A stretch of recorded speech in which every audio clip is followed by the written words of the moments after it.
came here, it starts at 6:30. I had to leave my home nearly 2 hours before to reach here on time to avoid the frenetic Bangalore traffic. And thank you to Sujana and Prabhu, we reached just on time, 5 minutes before. Every day in office, we're always discussing, how horrible this traffic is. We all leave home so early to be on time.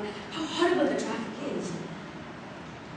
And then it struck me that horrible and Bangalore traffic have become synonyms for me.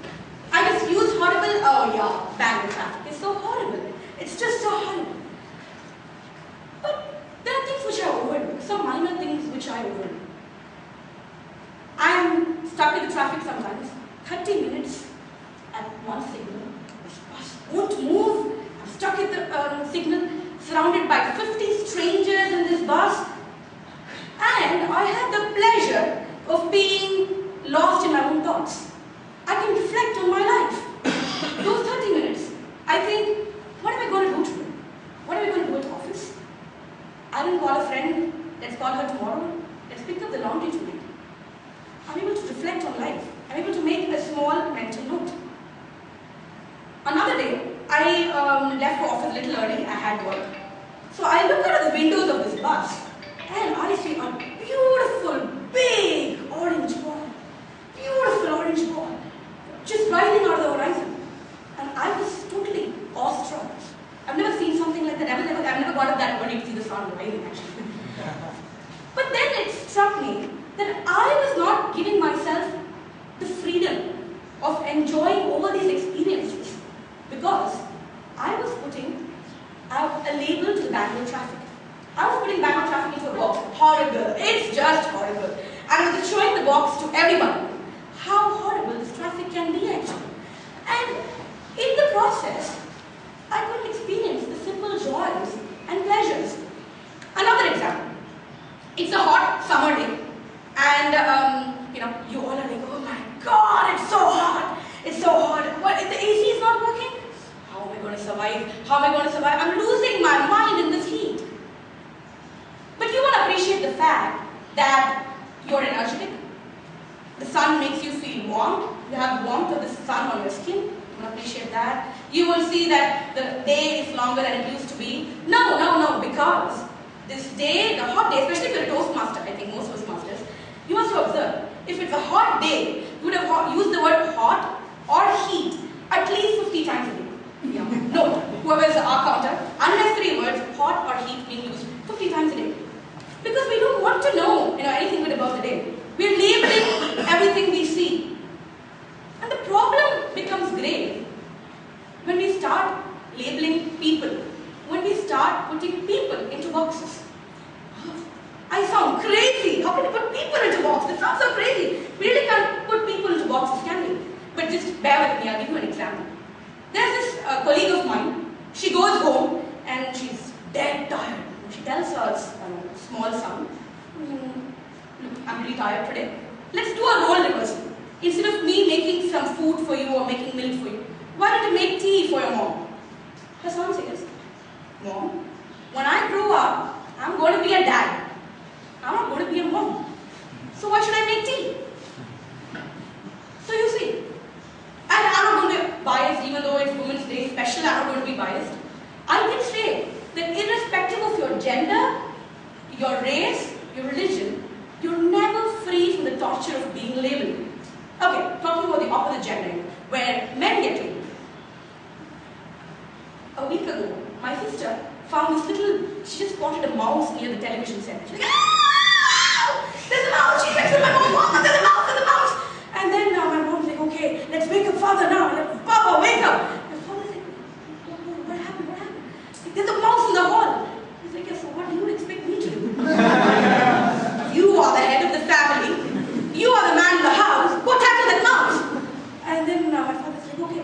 So my mom and my sister, they locked themselves inside the bedroom. They pushed my father into the hall to handle this very unfamiliar rodent because he's a man. So you see, we've labeled men as being brave and handling rodents and women as the tea maker and the cooks. So, apart from losing out The joy of experiencing things just as they are. What else happens? What else happens when you start stereotyping people? You lose your freedom. How do we lose our freedom? Every step you take, every action you do, before that you think, what is she going to think of me? I mean, if I talk so loud, what's she going to think of me? If I dance like this, what's he going to think of me? Which box is he going to put me into? They'll think I'm mad. They'll put me into the box of being mad. So by believing in this theory of labeling people and putting people into boxes, you are becoming the victim of your own belief system. And, there's another viewpoint looking at the whole thing. Science says that human beings are always trying to find a solution for a problem. We can never rest. If there's a problem, we need to find a solution. And sometimes the problem is so complex that we tend to oversimplify the problem. Oh yes, there are terrorists. A lot of people are dying. A lot of people are being killed. Oh yes, that country. That country is the terrorist country. That country is the terrorist country. And the people, don't worry. The people may be eating grenades for lunch. They all are walking, talking, suicide bombers. Don't think of them as individuals you need to know. They are just terrorists. Cooking, there could be a problem, yeah. Lunch and dinner was going to cook. You want to avoid the fight with the husband and wife. Yeah, let's put women in the box of cooking. Yes, let's just put them into the box. Oh yes, there may be some lizards or cockroaches disturbing you in the night. Oh, let's put men in the box. Let them handle. Let them be the brave men in the family, brave people in the family. So, I'm asking you one question. Why do you want to view everything as a problem? And even if it's a problem, why do you want to oversimplify it for your own disadvantage? Before I leave, I just want to think about a simple thing. All of us know the peacock. Peacock is the national bird of the country. Let's try putting the peacock into a box. Blue, green, or only one box. If you're not able to put the peacock, a simple bird, into this box, why are you trying to put people into boxes? Why can't you appreciate the fact that people have thousands and myriads of colors and shades hidden inside them? Just break the boxes and enjoy the beauty of the world around you. Thank you. Thank you.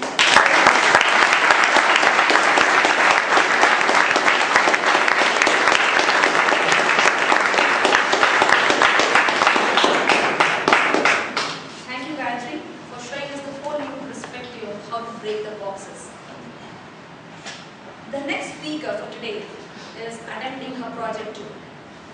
And may I request the evaluator of her speech, Toastmaster Prabhudev, to kindly read out the project objectives. The Toastmasters and distinguished guests, the objectives for Project 2 from Competent Communication Manual: select an appropriate outline which allows listeners to easily follow and understand your speech. Make your message clear with supporting material directly contributing to the message. Use appropriate transitions when moving from one idea to another. Create a strong opening and conclusion. Timer, please note the time is 5 to 7 minutes. Thank you.